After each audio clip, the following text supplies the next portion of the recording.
Hi, I'm Marie Flanagan, and today I'm answering all your questions from design to running a business to being a working mom and more. So let's get to it.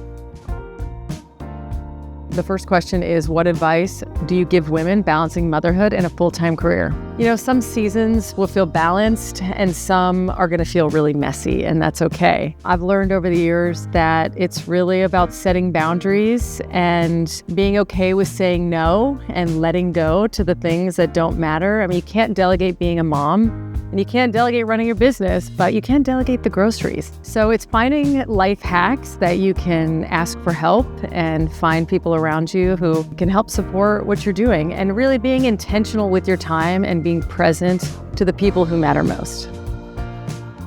How do you structure your day to juggle work, family, and personal time?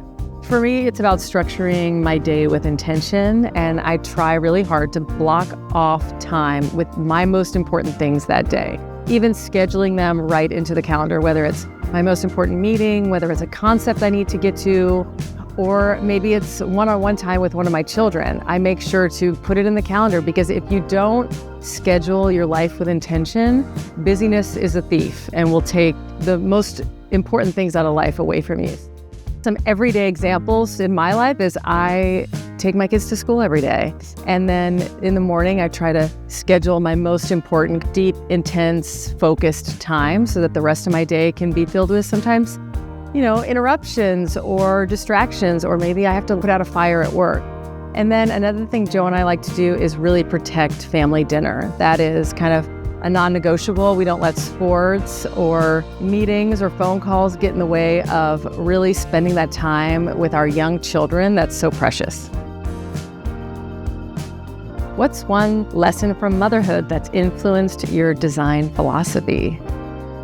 Being a mom has absolutely helped influence my view as a designer. I think one of the strongest ways is that I view spaces as needing to be flexible, and that I consider, one snapshot of someone's life when we're designing a home as something that's going to evolve and grow. And just like kids evolve and grow and have different needs, different stages in our life require different things in our homes. And I like to think about that when I'm designing for families, so that they can really be spaces that are flexible, have different functions for different seasons of life. That really also plays a role into timeless interiors and making thoughtful selections that are really going to grow with people. Are there certain elements in your home that feels more functional for a busy family? Today we have so many options when it comes to durable, strong materials that last the test of time. Make sure to use those materials when you're designing for families, especially with young children and dogs.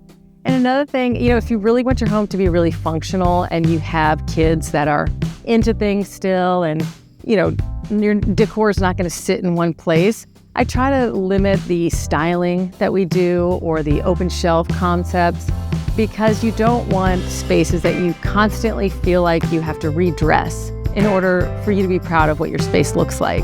For example, I've got a craft closet that was beautifully organized at one point, but everyday life takes over. And I purposefully made that craft closet with these big, beautiful doors that I wallpapered the fronts of that are gorgeous, that I can put stuff away and then close the doors and the room looks great. Looking back, was there a moment where you felt like you had made it in your career? I think for me, it's less about one big moment, and it's more about the small affirming moments along the way that keep you going. Whether it's a client crying happy tears at a reveal that always, feels so good, to, one of my teammates saying they feel inspired by what we're doing. Those are the little moments that make me really feel like this is what I'm meant to do. And to this day, after doing this for 15 years, I still get those pinch me moments where I just feel incredibly grateful that, gosh, this is what I get to do. I get to do what I love. The next question is, how do you approach self-care when life gets hectic? Self-care is one of those funny terms that sounds like it's an indulgence or like never-ending bubble baths. But I really feel like self-care is more about boundaries and prioritizing the goals in your life and prioritizing your values. And I think it's so important to kind of take a break and really even write down what those values are, whether it's financial, business, spiritual, personal, relationships, and set those goals as a priority. And self-care is creating those boundaries around your life that make those goals number one. Self-care is learning the discipline to do that.